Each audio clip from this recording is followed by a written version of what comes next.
Hello, everyone. The following interview takes place with my friend Leo. He is someone that was born in Cuba, raised to the age 15, and immigrated to Nicaragua. Um, we talk about life in Cuba for him growing up, the government, the economy, and also the people. We had an hour-long great conversation. We might not always see eye to eye on policies or even political ideologies, but it was really great to learn from him and just get a better understanding from someone who's grown up in that environment. You can find the full-length video on YouTube, full-length audio on Spotify and Apple Podcasts. I hope you enjoy. Thank you for watching and listening.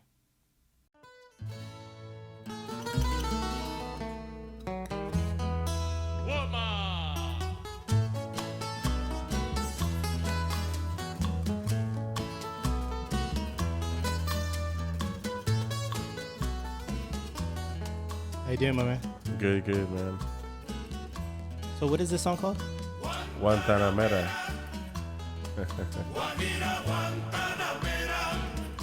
What is the meaning behind the song? It's calling about a woman from the camp, like a country place. And it's describing Cuba for some places. And describe Cuba about the palm and the tobacco, rum, Is this one of your favorite songs? Yes. And you being someone that's from Cuba, what does that mean to you to be Cuban? Well, it's mean a lot, man. It's a lot of patriotic things. I love Cuba. Every Cuban, they love his country a lot, and it's amazing. It's good. And I brought you on today because you're someone that has a lot of great insight, and being someone that's like an immigrant from another country, that's just within itself, it's a great accomplishment, to get to where you're at today. And I just want to say, like, from the short time knowing you, like how hard you work, your work ethic, and everything about that, it just speaks to the level of type of person you are and the type of people that come to this country and work their ass off to make it, to be successful here. It's like, it's insane, and it's something that, I strive for within myself, to be at that level. And I really do appreciate the type of person you are. I want to keep saying that type of person you are, because you're a solid person, you're a quality people, and it's really hard to meet people like that out here that are genuine, hardworking people that, nose to the wall, like you just don't care and you speak your mind. That's another cool thing. Well, let me introduce you. I know that we started with a song. Welcome everyone back to Escape from San Francisco podcast. Today's guest is Leo. He is Cuban and Nicaraguan. He was born in Cuba, immigrated to Nicaragua, then immigrated to the United States. And today we just want to talk about his story on how he got here, and talk a little bit about the homeland, and get to introduce who you are as a person. Thank you, brother. I appreciate your job, and thank you for the opportunity you give me here to talk about Cuba and all the kind of stuff occur in my country. And thank you very much. No problem. I think that it takes a lot, being that type of person, to be here. Like, being here is an accomplishment, right? Being in the United States. I want to first and foremost say that I'm lucky to be born in the United States. I'm lucky to be here. Being born in the United States, you're winning the lotto, right? I just so happen to be born on this side of the border. It's nothing like, that's just who it is. You're lucky to be here. And if people would say that otherwise, it'd just BS. I could have easily been born. I'm Mexican. I could have easily been born in Mexico. My family's from Mexico, and I could have had a different life. Yeah. My family came here for opportunity, for work, for a better life than what they had back in their little small, pueblos and things like that, and ranches and stuff. So my dad's family came from a little small coastal town. That's where good. They were farmers and ranchers back there, and it's nothing wrong with that. That's great life too. But my grandfather wanted more work and more. He wanted more for his family, so he immigrated this to the United States. He ended up bringing my family, my dad and his siblings, and they settled in the Central Valley. And my dad became an adult in his 20s, met my mom, had me. That's Got it. just how it goes. Nice. Um, that being said, fortunate, very lucky to be here. United States isn't I don't in my opinion isn't the best, but we do have a lot more than a lot of other people have, and I always want to be fortunate and grateful for that, for what we Yeah. do have. And one thing talking to you is that just seeing the biggest difference from the United States and Cuba, and Yeah. some of the things you speak of, I take those for granted every day, and it's just like it it really magnifies what you actually been through growing up in your life. So Yeah. enough about me. I want to talk about you. All right. How was it growing up in Cuba? Well, that was hard, man. I lived in Cuba till I have 15 years old, and all my 15 years living in Cuba, you grow up like a regular child. You don't see other world. You don't see other country. So you see everything like a normal, but it's not normal because when you grow up as a kid, you gotta milk till some years. If you got a 5 years old or 3 years old, they cut your milk. If you go to the store, you cannot buy whatever you want. You don't have the money to buy all the stuff you want. So they give you a little car with all your family people. If in your family are 5 people, they put five people on the car, and you go every day, and they give you 5 pieces of bread, every day, and you pay for it. It's 5 cents for bread. That was when I lived over there. So, like, if you wanna eat, they give you rice for the 5 people of your family for a whole month, for the whole month. If they don't give you meat, they probably give you fish or probably chicken, but it's not that much, and you have to pay for it. So everything in Cuba is about the government, controlled by the government. You don't got your own business. You don't got nothing. You have to work for the government, and they pay you whatever they want. You don't got no opportunity.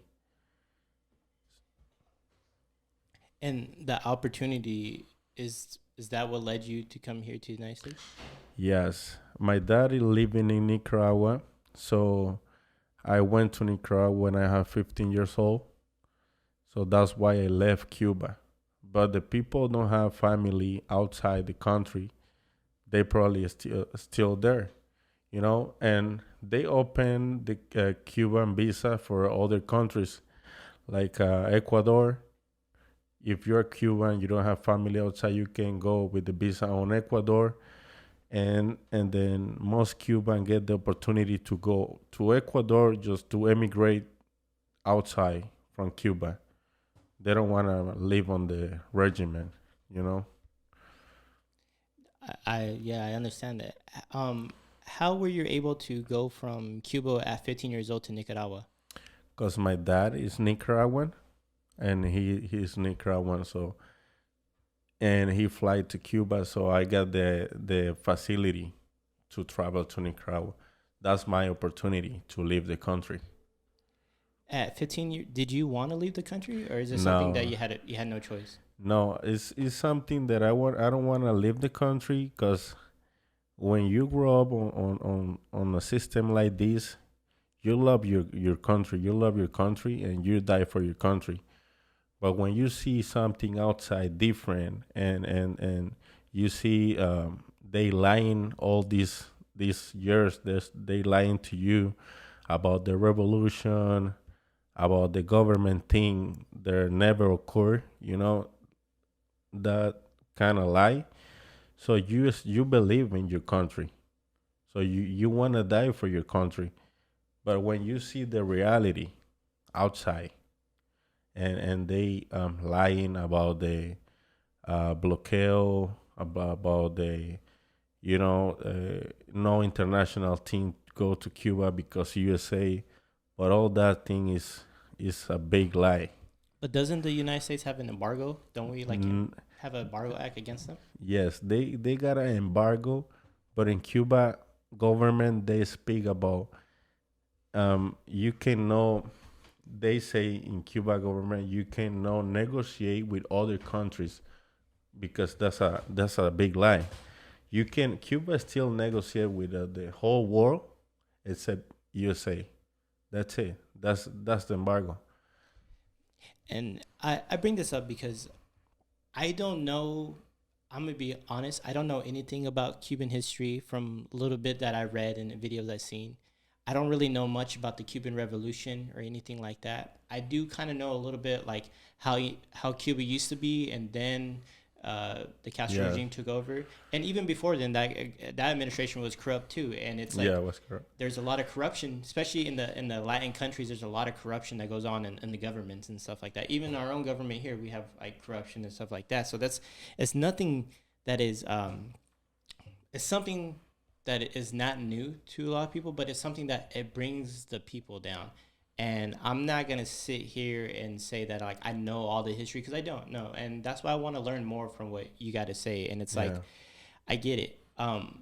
Here in the United States, like we are pushing for some policies that others countries do have, and one of them that I really care about is to have universal health care. You know, that's something that I see is necessary to have a functioning society. But for you, you grew up in a country that had universal healthcare. How was that for you? well, that's really good. When you're a kid in your country, you got a free Medicare, so you don't have to pay for the hospital and all that kind of stuff. But you do have to pay for the medicines, of course. But it's not a big price, you know. But they when you got a free medicine, it's cost you other things. The free education and free medicine cost you other thing. When you work in Cuba, you work for the government, so they can control you whatever they gonna pay you. So it's say, I give you free hospitality or free medicine or free education, but you do pay for those things on the salary they give you. That's really low. They pay you $16 to $20. If you're a big professional, probably you make more Is than that twenty a dollars. day or is that a No, week or is that that's a monthly payment. Payment. They give you a regular payment. Right now, I don't got the real statistic, but I know it's still about $16 to $20 monthly. That's the payment in Cuba for whatever people. when you were a kid? Did you have a job? Did you work? No, no, I don't have to work. When I was kid, I don't have to work. I just gotta worry about go to school, learning. I remember I was they got a good thing to go to school over there. You can see oh you can see a video classes, on the cassette, on the video, on the television. They're good on the education. But the things there, when you go to school in Cuba, every time you go to school, you go to matutino in the morning. Everyone is What is matutino? matutinos mean you go at 7 a.m. and go to a big place in Cuba, and the whole people, all the alums, going, and say a consignas. I don't know how to say in English. Consignas, like you say, repeat the same thing. Okay. They tell you to say, "Oh, seremos como el Che, patria muerte, venceremos," and every day. That's every day. So, Is that like a national slogan? mm, yeah, it's a national slogan when you go to school. On secundaria. Well, like here, like when you're a kid growing up, you have to say the Pledge of Allegiance. Hmm. You have to do it from like the time you're like kindergarten all the way up to high school. You don't Oh, do it in college, but you do it. It's like I don't know if you're familiar with Pledge of Allegiance is. So a No. Pledge of Allegiance here in the United States is like you have to pledge allegiance to the flag of the United States of America. So we Oh, like salute. I always thought that was like so weird. To me, it's like a very nationalistic type of like thing, and like when you're a kid, everyone does it and stuff, and you get older and you start to think like, I don't know. It just to me, it's kind of like a weird like sentiment thing that we do. It's kind of like a national like thing like that, and it's like I get it, there's good and cons, but there's some people that take it very serious, and if you don't yeah, do it, you get in trouble for it. yeah, yeah. It's the same thing in Cuba. If you go um, versus the thing they told you to do, you're in big troubles. You know what I mean? You can go to jail. You can, if you say libertad in Cuba, they put you in jail. What do you mean by that? It's because revolution. If you think different. They try to put you apart. You're not part of this. You're the bad guy. If you think different, if you think different, you probably go to jail and don't go outside. So that's why people are got scared of the regiment. You cannot speak. You have to say whatever they want to say, you know? So there is no room for like dissent or any political dissent. You can't like No, you it's can't. Can you complain about the government there? no. If you complain, they probably take you everything from you. Oh, let me tell you this. When I left Cuba 2 years after, they go military to my house and told my mom that I was leave Cuba about 2 years ago, and they want to take everything uh, was mine, because I don't live on the country. So my mom had to sell everything that I was mine, for they don't take nothing. And what were you? What did you have that they wanted? I have a television, I got a Nintendo, like a kid, I got a refrigerator and all that kind of stuff. Cause my dad live in Nicaragua. Cause my dad live in Nicaragua, he sends some money sometimes. And so they wanted all of that. Yeah, And what happens if you don't give it to them? probably they gonna put a ticket on my mom about a lot of money, and she gotta pay. I know that in the past we talked about like if you get in trouble there, they give you like a ticket for like $600, but people only make it like Yeah, $50 a month or something like that. less than that. What kind of situations do you get tickets for? Like, what are things that you do over there that you get in trouble for? Yeah, of course. You see people here on the street, like ambulant people selling stuff, like a fruit, like mango, guayaba, whatever, all kind of stuff. You don't have license for that. Or here, you see, you can sell everything on Chrysler, on Chrysler, right? Yeah, somewhat. There's some things you can't sell, but yeah. Yeah, something you can sell, but you can sell almost everything on Craigslist. You can sell your car. You can sell a hat. You can sell whatever you want, almost whatever. But there is not like that. If where I live was a fisherman place, a lot of fishermen live over there because I was by the ocean, and all the fishermen sell his fish only to the cooperativa, only for a big fisher place. So what is a cooperativa? As a government fisher place, then all the Oh, like a fishermen. government fish market? Yeah, government fish market. So you sell your fish over there, and they give you peanuts. Nothing. They give you whatever they think is okay, and you don't got other option. If you sell your fish outside, you can sell your fish outside, but you don't got permit. If they got caught you sell your fish outside. It's kind of you sell drugs. Here is illegal, right? It's kind of the same thing. You sell your fish, you fish, with your hand, and you sell somebody else. You probably go. They not go to jail, but they give you a ticket. About 1,500 pesos, and you make about 400 pesos a month. So you gotta save money to pay the ticket. So I know what you're talking about because like here you can still get in trouble for that too. So if you're a fisherman and you're catching fish out here and you're selling it, I mean, there's areas where you can, but Mm-hmm. you can't sell certain fish in certain markets. Yeah. Like if they're not in season. So if like out here, the biggest thing is like, is the I believe it's the like king crab or Mm-hmm. I think it's the king crab. What one? Use that for example. There's a season that they have them. If you sell it outside the season, you'll get a huge fine because they want to make sure the population's growing. Yeah, I see. Yeah. And then some of it, you do have to have permits to catch in order to sell these type of fish here. Like you have to have like permit to sell a certain quantity. You have to have like a business type of thing set up here. But you're able to sell on the market, but at certain locations. On the season. Yeah, during the season. During season months. You can't do it without season. And I get the purpose of that is to regulate, to make sure that the fish are having healthy populations.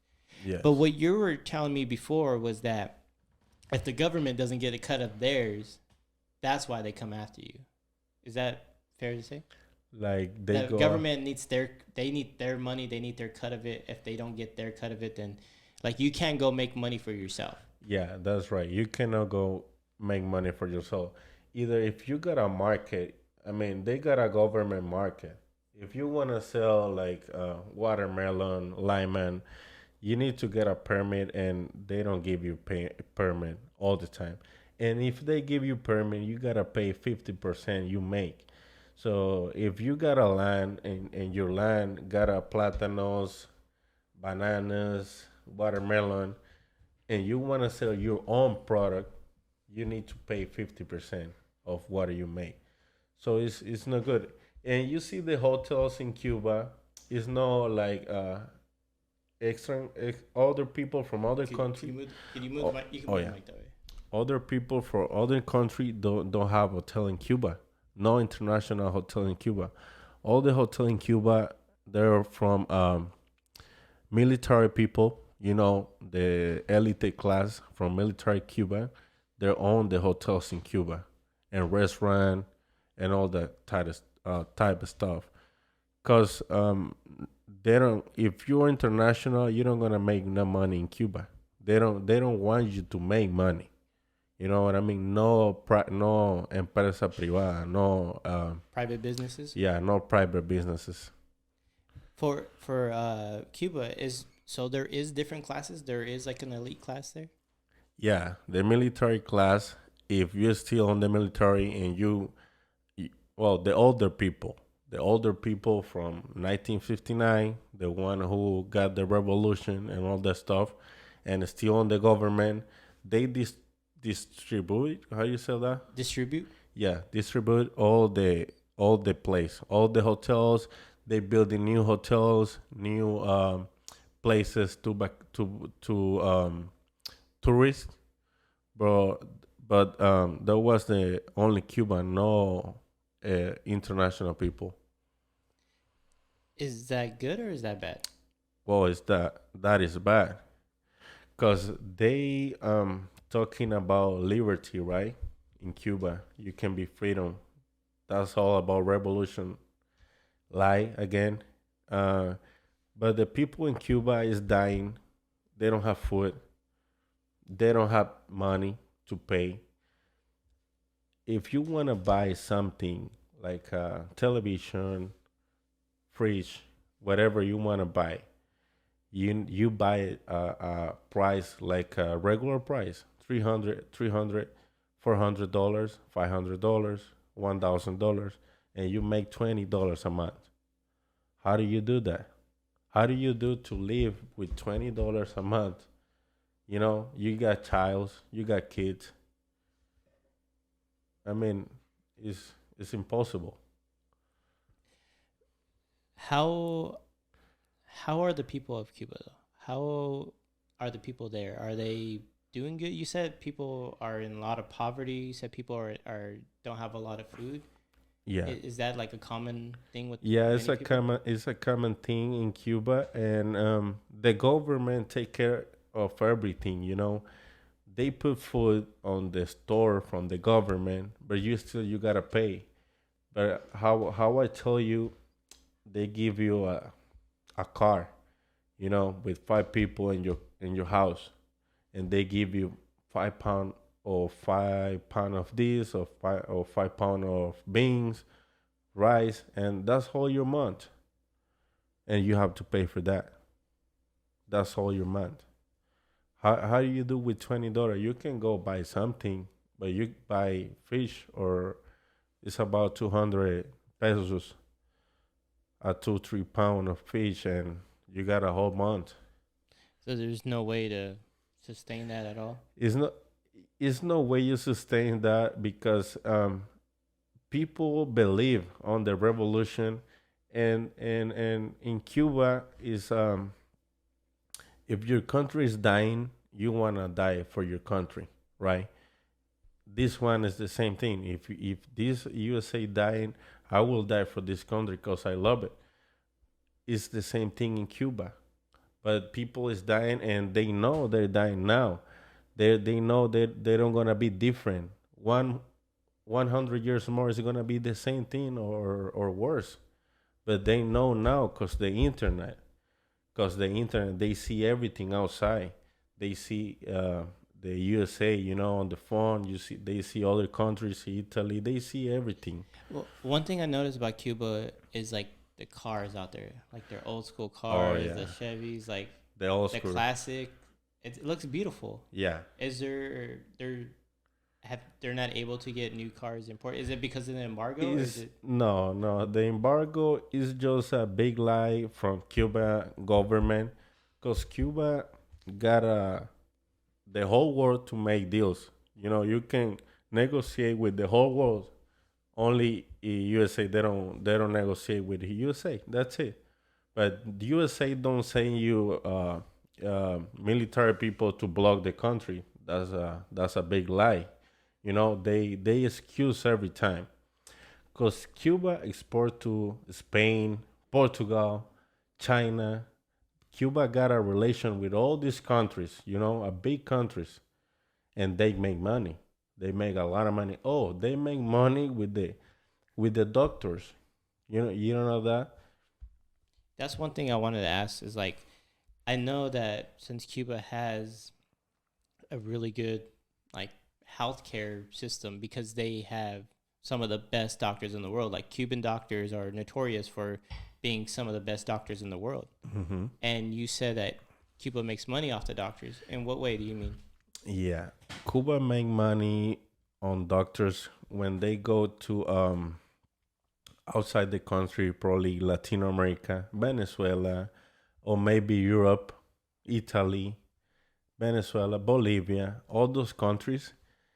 They say is a solidary, you know, Solidarity? Yeah. solidary stuff, but it's not solidary stuff. The government of Venezuela or Bolivia, they gotta make payment from the Cuban doctors. So they make. I see the cifra online. I have it on my phone on Facebook. I don't have it right now, but they pay the doctor in Cuba about $8,000 a month when they go to Bolivia.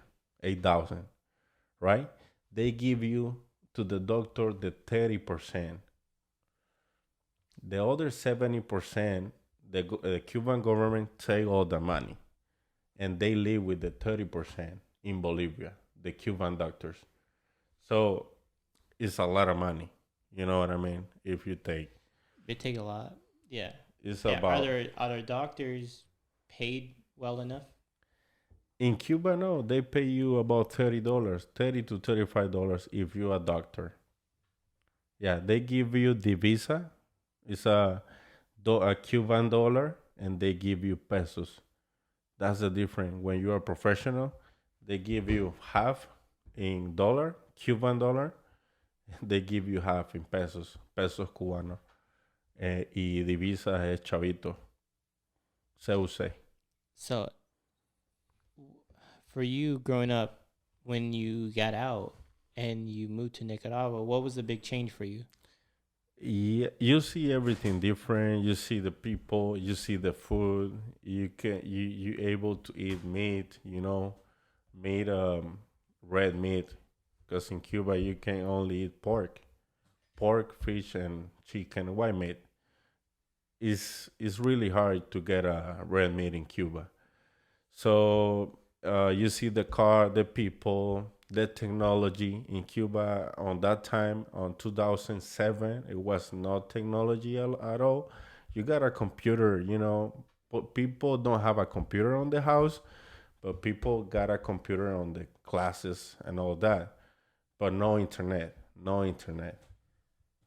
So there was like no internet to go around, nothing like Yeah, that.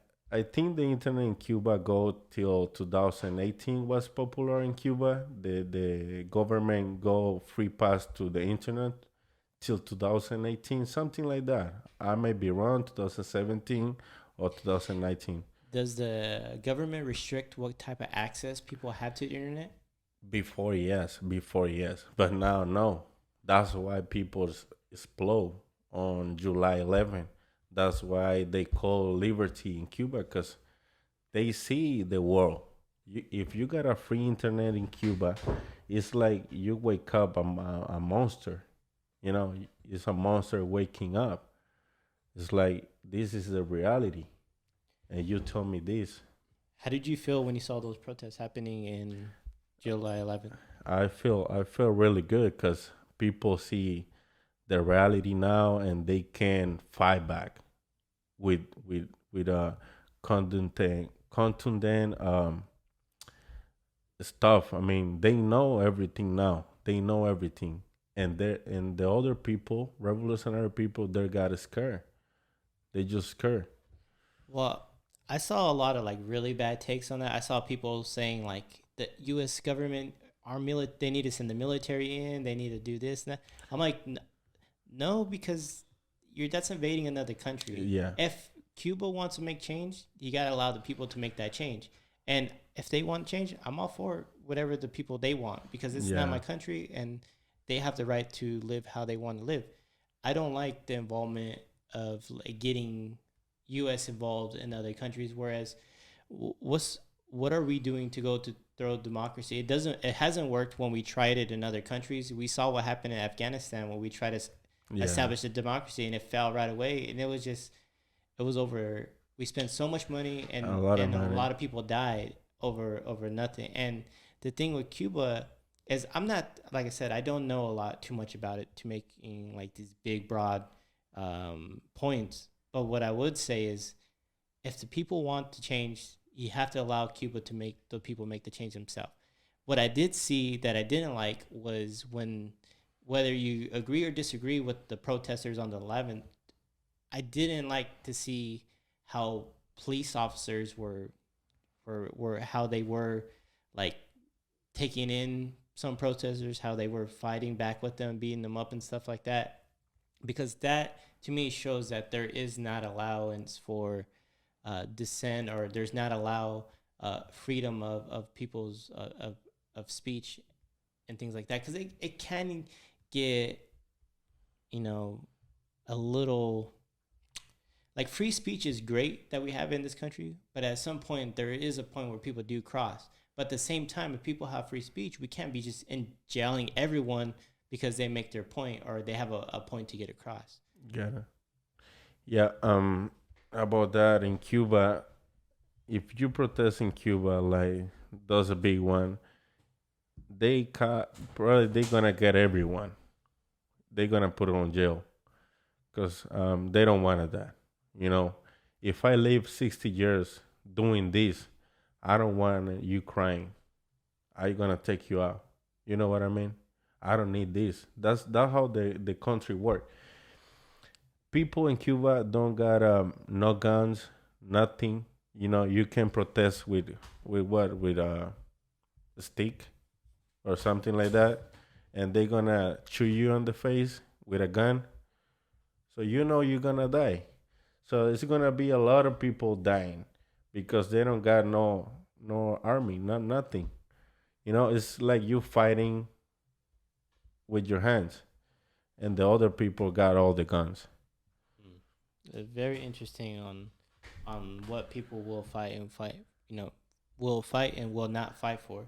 Yeah, One thing we got to fight for is our freedom, right? our Our freedom. freedom from from being in a situation where you don't have the right of having your choice being made. Yeah. And so it, United States is very interesting because we do have a lot of freedoms, more so than a lot of other countries, but we also don't at the same time. But it's different, right? I have a hard time complaining about things, especially when I'm talking to you or my other friends that immigrated from other countries, because I realize you guys didn't have shit. Like, you guys had nothing. And like, I'm complaining about stuff that you guys had no thing about. But at the same time, I'm afforded that right to complain about it, right? I'm afforded that right here to say that my country, my government is not doing enough for the people here. Or I'm saying that the government is doing too much in the way to restrict women from having the right or choice to have an abortion. What a law just got passed in Texas, and I'm able to say that and have that opinion without the fear or the placement of someone coming to my house and I make this opinion and they lock me up for that, right? Yeah. And it's, to me, grasping that concept is really, really fucking interesting, because I can't imagine being in a place and not being able to use your voice to speak up because someone could be knocking at your door and taking you away and you'll ever get to speak again. You was scared. Yeah, you was scared. I mean, you got your moment, but you know, if they know who you are, you probably going to jail. And here's different. If you go to protest here on this country, because I see a lot of protests in San Francisco, people protesting for whatever they want to protest, and the people is covering the street. It's not like giving people, bad stuff. Don't pushing him, don't locking him.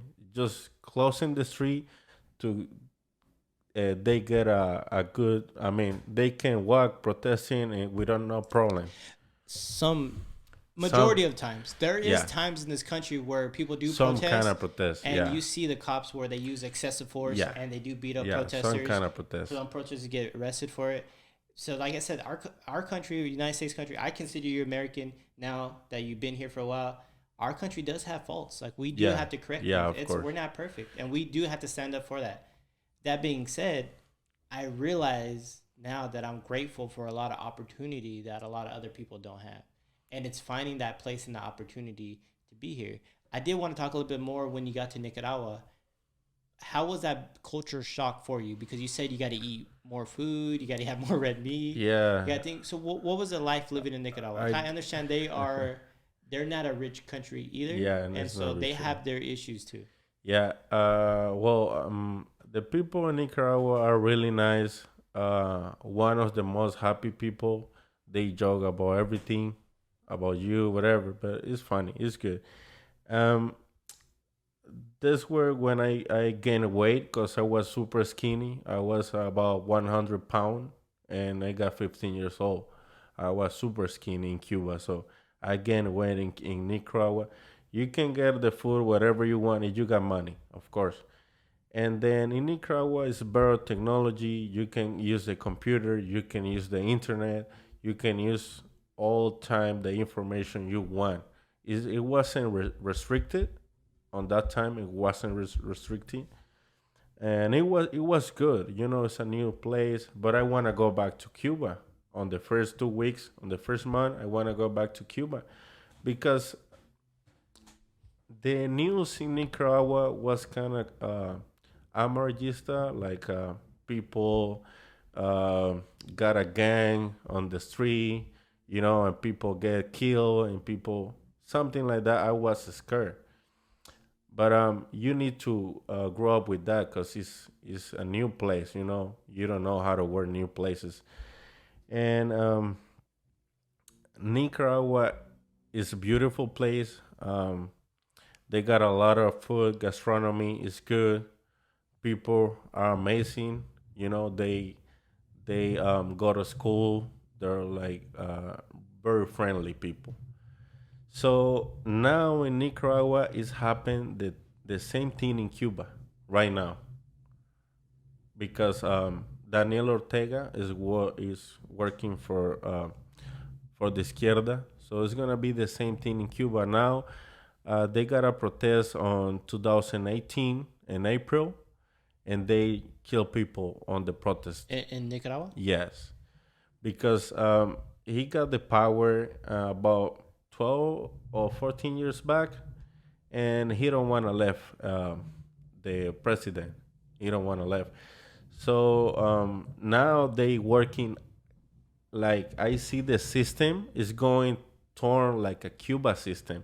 If you protest, you go to jail. Same thing. So I'm lucky. I'm glad that I came to this country. That is like, I think a lot of countries are in similar situation where it's like everything's different unless you actually been there and lived there, right? So Yes. I can't say to speak on other countries and their politics and their culture and things like that because I've never been to any of those countries. I read stuff, I look videos and stuff, but even like what do you see? Like you see on Facebook, you see on stuff, it might not always be true either, right? And Yes. so that's why I always talk to the people that I try to get a better understanding from where people are coming from because a lot of people have a lot of misconceptions about San Francisco. I'm from a very conservative part of California, very conservative. Yeah, you told me. I'm a very like I have a I'm come from a very conservative spot, and a lot of people have misconceptions about what San Francisco is, and I'm just like they say these things to me and stuff, and I'm like, yeah, some of that stuff's true, like shit being on the floor and stuff like just stuff like Yeah. that. But I'm like, it is, but in certain areas, like most of the places around here are not like that. Like It's not like it's that. it like you to me it tells me that you've never been here, and or you don't come around this place and you don't understand certain Yeah, areas. when Like they say that. yeah, and it's like it just makes me think like how much news are you getting without actually knowing what's real and what's not. And one of the things that we've been realizing now is like through social media is there's a lot of fake like news going out there that sounds like real stuff, and so people eat it up and they listen to it and they think that's it. Like now I don't even watch regular news anymore because it's like that stuff I just like what are they trying to tell me to make me feel like I need to know that, like that propaganda stuff, right? Mm-hmm. About what, like when Afghanistan fell and the Taliban took it over, all the news was like, we need to go back in there, we need to send army, we need blah blah blah, and I'm just like, no, like that's war. Like they got out of it. They Yeah, need to that's be.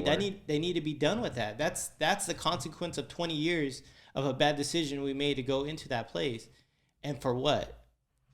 And and then they changed the objection or the goal every time was like or the object of what we're trying to be there, and every time it got changed, Yeah. and now we're making that change and getting out, and then now it becomes like all the news was going at 100%, and I was just like, it's crazy to see when the news wants something, like when the elite class wants something, they'll put everything behind it in Yeah. order to get it, and that caused me to step back and to not think I know everything, right, and step back and to learn and stuff like that. But at the same time, it's hard because it's like you can't say everything is fake because then what are you gonna believe? What's right for you, right?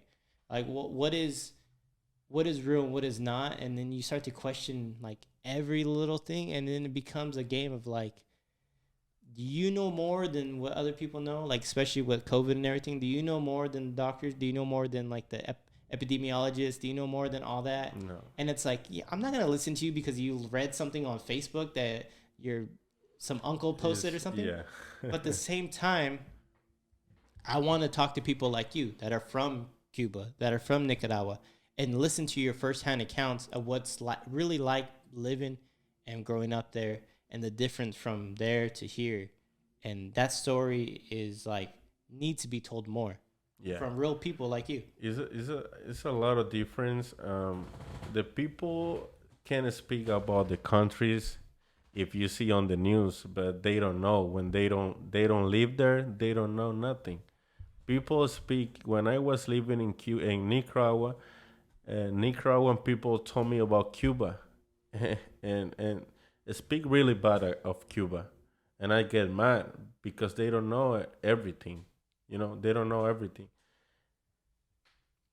And then um, when you say the Afghanistan and all that and all this bad decision is it's all the government make bad decision, but when you have to go get out, And you know when it's too late. Now it's too late. When they get out 20 years back, it's too late because you spent $28 billion on A lot more than that. We oh yeah. spent a lot more. I heard was $28 billion and all that and other country that you can spend in this country that money. Exactly. The people You need it know? here, right? Yeah. So I mean it's good about talking other countries and Cuba, all this happened in Cuba, but I still love in Cuba. I'm in love with my country. I love Cuba, and then I hope they get better. I hope the political stuff change. I don't want more people dying on the street, but I can't control that. It's not in my hands. I did want to ask you, what were some of your favorite things about Cuba, and what are some misconceptions about it? What do people have wrong about Cuba? What about wrong? Okay, the embargo is the first one. That's people think about this is Cuba, right? This is Cuba right here. And misconception about Cuba is a Estados Unidos got the army blocking the aisle because that's impossible, and don't get a commercial deal with other countries. So that's a lie because Cuba can negotiate with whatever he want. All the other country, Cuba can negotiate. So the medicine in Cuba is free, but is like not really free. You gotta pay for it. And how I'm telling you that you work for the salary about 16 $20 a month. That's how you pay like about like impuestos and all this stuff. It's not for free. They make you think it's free, but it's not free because you're paying for it. They take you the money, they pay you whatever they want monthly, you know. And the great stuff in Cuba is the sports. That's one of the best. Baseball, natación, football, all the sport are the best because it's free. I put on a Cuba song right now. One thing I want to talk about is the sports. Keep going, keep going. What else is good? Yeah, the sports, medicine, the people in Cuba are really happy. Still, they don't have nothing. They offer you everything they have in the house. So Cuban people are just really like great, beautiful Yeah, people. beautiful people. And they can, if you are from outside, they give you his best room to you sleep. In my lifetime so far, I've noticed the people that's been struggling the most, that have the least, are some of the best people out there because they know what it's like to have nothing. Yeah. And when you come from nothing, you know how to give everything because that's all you have, and you live on those margins. And that's one thing I really do respect. So this song right here is called Candela. Candela, yeah. And so this is I just wanted to bring it back a little bit. This is like the vibe in Cuba. And where would you listen to something like this? Well, you can go to the park and you can hear all this music. Like live? Yeah, like live people with the guitar. They like they're just normal in Cuba. You can go on the park. You can get a pan con lechon.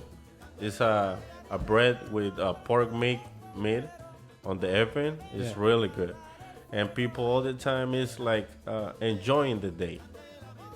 It doesn't matter if you don't have, but the people enjoying, the life. Easy. So you talked about the food there and how the food is delicious. And Oh, the food is delicious. what's some of your favorite Cuban food? El lechon. So lechon is con gris, is rice and beans all together, fry, and you got the pork. You put the big pork on a stick and you cooking for about 3 to 4 hours, and you put garlic, oil, and the pork getting flavor. When it's done, oof, Amazing. This make me hungry now. Yeah, it's good, man. One of the things I do know about Cuba is baseball. Oh. Cuban baseball is amazing. Oh yeah. That's how we met, right? Through baseball. Yeah, through baseball. And so, to me, baseball, I love it. I grew up with it. It's one of my favorites. As an adult, I still play to this day, and it's like, baseball means a lot to me. And so, to you, growing up, how was it playing baseball in Cuba? It's amazing, man. When you in Cuba, you're born in Cuba, and you go to street, you can start playing baseball to 3 to 5 years old and go up. You never end. You play on the street. You got a wall. You paint a score, and playing with a plastic medicine recipe and a stick. And it's a small stick, like He's playing stickball. Yeah, yeah. Why are Cuban baseball players so good? Because they when you're a kid, you play with the brush, the stick brush. The stick game, you just and you got a cap. You got a cap from the bottle, and you can play with that. And so you learn how to hand-eye coordination, everything. Yeah, and you learn how to hit everything. You can hit a canica, whatever. What's that? It's a small ball, like crystal ball. You never see Like that? a marble? Like a marble ball. You can hit that with a stick. So who are some of your favorite Cuban players that came out of Cuba that play United States baseball?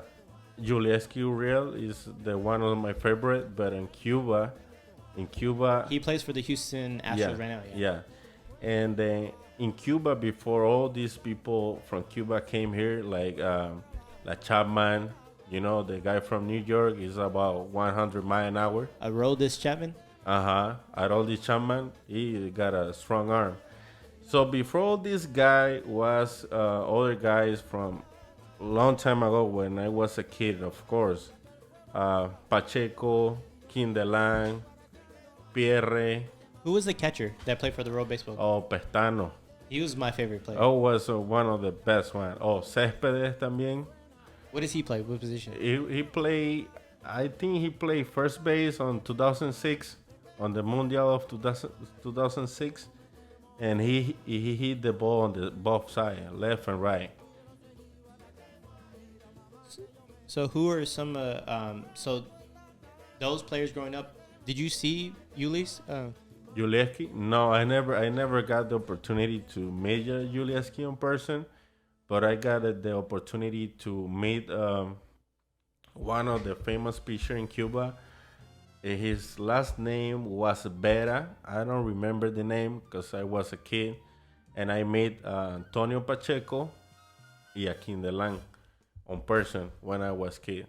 So those are of the big reference on the baseball, Cuban baseball. Those are the big guys. Those are the best? The big guy, yeah, the best. The better. How is it going to a game in Cuba? A baseball game? It's good. People got conga. Bing, bing, bing. You can put conga. Cuban conga. That's what they play at the games? Yeah, they play is you can get whatever pana you have over there on your kitchen. They play this music. They play this at the games? Yeah, kind of like that. Let me see. Yeah, so, that's the conga.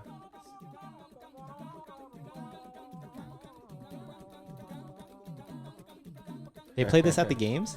Yeah, they play those at the game with the real person. No on the music DJ. No, real person with a stick, a metal thing, and people dancing around. It's really nice.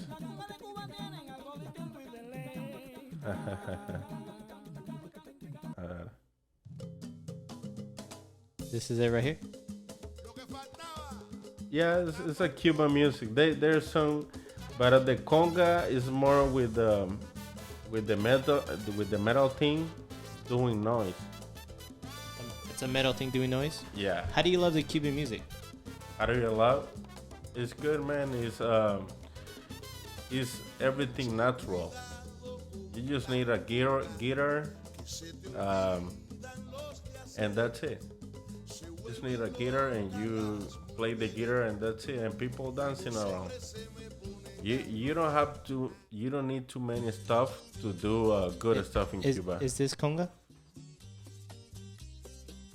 No, that doesn't sound like a conga. Utumayo. Oh, I picked the wrong one then.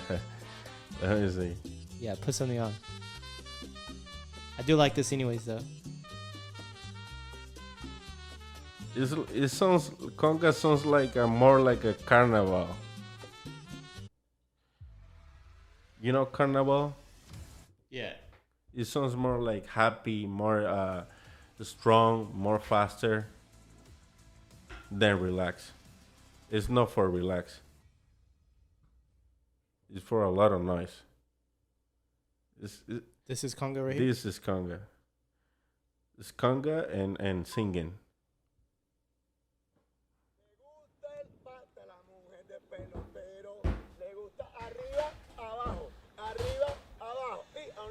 And they use a trompeta, a Chinese trumpet. I don't know how to say that in English.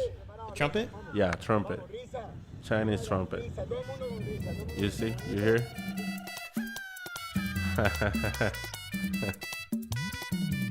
It's make people going up and dance. Do you know how to dance to this? I don't know how to dance here. Come on. Oh, But this is like music people dance to back in Cuba. yeah. It's like one and go 100. A lot of people dancing, you know, on the street. And this is like I don't know. I'm Mexican, but I don't know how to dance, man. It's like, but like Latinos, they just know how to they just know how to dance. they know how to move to the music. You just born with it. Yeah, they just move. They just move. But I mean, when you play conga on the street, you can go by yourself, and the people is going together. Going together is doing a lot of people. What are some of your best memories about growing up in Cuba? I remember one. Just stop this one. Let me. I remember one. They say speak about the woman, and the woman was the owner on the house. So you gotta listen to the woman. So you say. Let me say. I got one here. Let me just. Is it a song? Yeah, it is a song. Oh, Los Bang Bang. Los Bang Bang? Yeah. How do you say it? Los Bang. I suck at Spanish. Los Bang Bang. Los Bang Bang. This one is really good one. He speak about his cooking and all the neighbors want part of the food he cooking. So you see This the is some of your favorite background. music? Yeah, this is one of my favorite Cuban music. Well- Polo Montañez. What is some of your favorite memories, like growing up, like as a child? Oh, as a child, playing baseball. My friends are like my brothers. And if you don't have this in your house, you can go to your friend's house. Like if you don't got lunch, probably your friend mom cooking for you. If you don't have in your house, so that's just one of my favorite memory. I remember when I go to the ocean, like swimming, and go back with a boat, remote. You know, just stick with a boat and come back to the beach. Do you miss like the beaches over there in the ocean? Yeah. I miss the beach. I miss the people. Beach is everywhere in Cuba. You can go wherever you want. They got a beach, a beautiful beach. They got a beach from Matanzas, Varadero. They got one white sand. Where I live is in Guantanamo. It's not white sand, but some beach have white sands in Guantanamo. But you need to go to the mangle first and find the beach. You gotta find the beaches. Yeah. Yeah, I want to visit Cuba one day. I And really do. you have to go, and the food is very tasty. Like all the food got a lot of Delicious. flavor. Yeah, it's everything organic. It's nothing like, here is everything is growing up too fast because we got a lot of population here. In there, no, everything there is organic, natural. It's very tasty. The fruit, mango, bananas, What's a fruit they grow there that they don't have here? mango, A lot of mango. a lot of mango, all different kind of mango. How do you eat the mango? With the hands? You don't put nothing on it? No, you don't need to put nothing on it. I put the chamoy. I know, but in Cuba, the Cuban people don't eat the spicy stuff. Nothing. If you put it like this spicy, uh, Cuban not tolerate the spicy. You don't? Do you like spicy food? Yeah, I like. I'm okay with the spicy. That's your Nicaraguan side, huh? Yeah, I can eat the spicy. But before I been here, I cannot eat the spicy because you learn. I mean, it's hard, but when you go more, you can tolerate some kind of spicy. But too much is too much. I don't like to put a spicy stuff on my food because you take the flavor out. Before we end this like podcast and stuff, I did want to ask like, how was your journey from Nicaragua? How did you get to the United States? Oh, I see. Well, when I get to Nicaragua from Cuba, I start doing my nationality in Nicaragua. So I get my nationality in Nicaragua nationality. So I just get my paper from Nicaragua. And I live in Nicaragua about 10 years, 2007. And let me see, yeah, about 9 years. I get all my paper from Nicaragua so I can travel all Central America because you just need ID from Nicaragua and you can travel all Central America. And I got my Cuban passport. So I do this. I just go to the bus station, buy a ticket for $100 in Nicaragua to Guatemala. Nicaragua to Guatemala. So I crossed three countries. I crossed three countries from Nicaragua to Guatemala. Honduras, Salvador, Guatemala. Three countries. So after that, I sleep one day in Guatemala.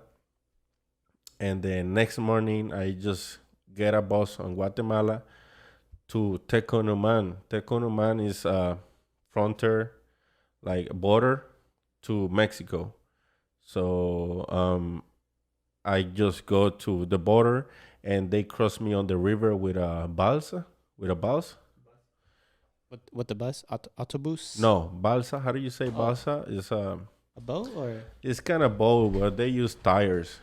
I know what you're talking about. I don't know what it's called in English. Yeah, they crossed me the river on that thing, and then I was in Mexico. And Mexico, I got a 3 more Cuban. They know the road, the route. I don't know how to say that. The road.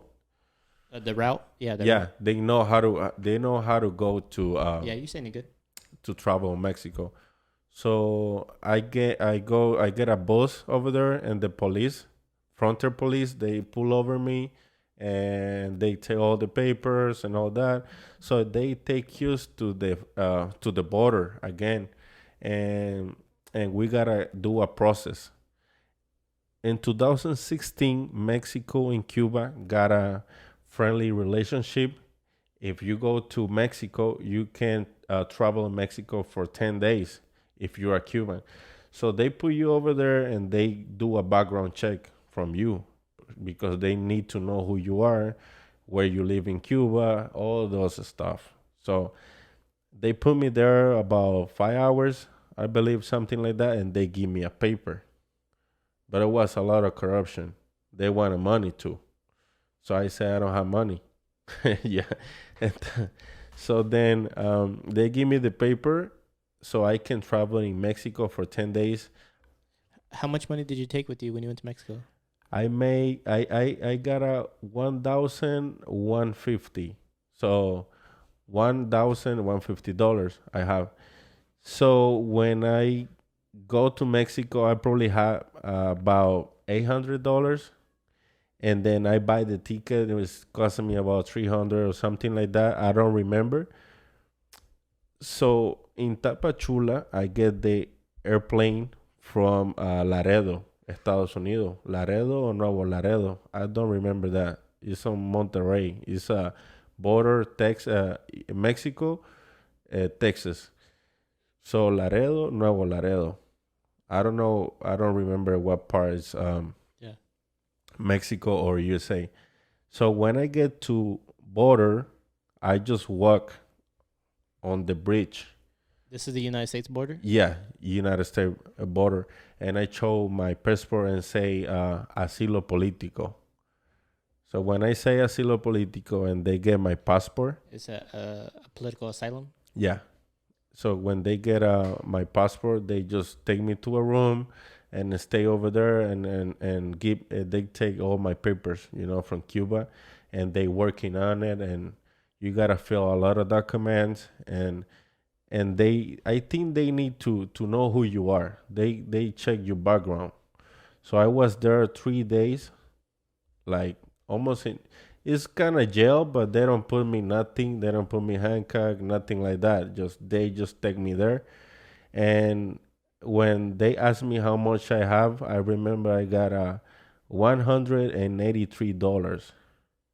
$183. That's how I got when I came to USA.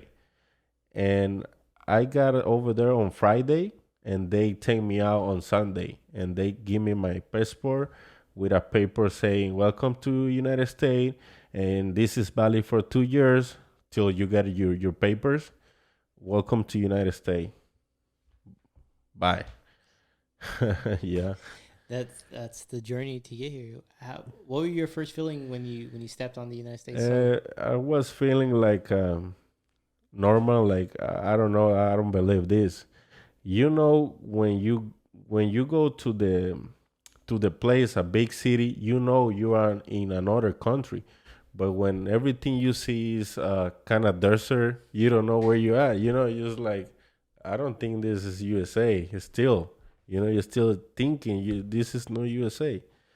But when you see the buildings and the people, and okay, I'm in USA now. What was the first thing you did when you got to the United States? Oh man, it is a lot. Where'd you go eat at? I go to eat a fried chicken, and I don't remember the name. It was a star in Texas. I don't remember the name, I don't know. but it was really good, man. I was hungry. I was 2 days not eating nothing. So yeah, That's good. You had family that picked you up? yeah. I got my cousin. I got away my cousin 2 hours driving, and I need to take a shower too, and it's good, man. It's really good feeling, but it's like you start over again. It's like zero. Like, and I remember we went to the shop on the few days, and I don't have too money. You know what I mean? It's kind of weird. It's kind of like I cannot do this, so I need to work, and everything going, everything going, everything going. So you're good now. When you first got here, did you speak any English? No, I don't speak any English. I can understand, but I cannot talk back. Yeah. You speak English good now? Yeah, it's okay. I need some practice in some words that I don't say, but I'm okay now. I can speak. I can do a conversation for a little bit. Well, like I said, man, you're American now. Thank You're you, brother. American Appreciate I'm it. glad I got to meet you playing baseball, and I appreciate you being here and being on the podcast and talking to me. And I'm glad that you came to this country and you're doing the best you can for yourself. And Thank you. keep doing what you gotta do, man. We're working on it. Thank you, brother. I appreciate it, man. And you're a really nice guy. And I hope you're doing well too. And nice to meet you, brother. You're the best one. Nice to meet you too, man. All right, bro.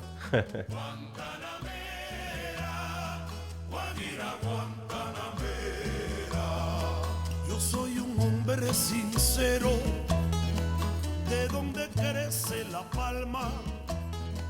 Yo soy un hombre sincero, de donde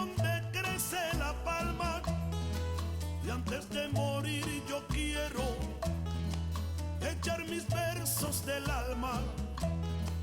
Y antes de morir yo quiero echar mis versos del alma.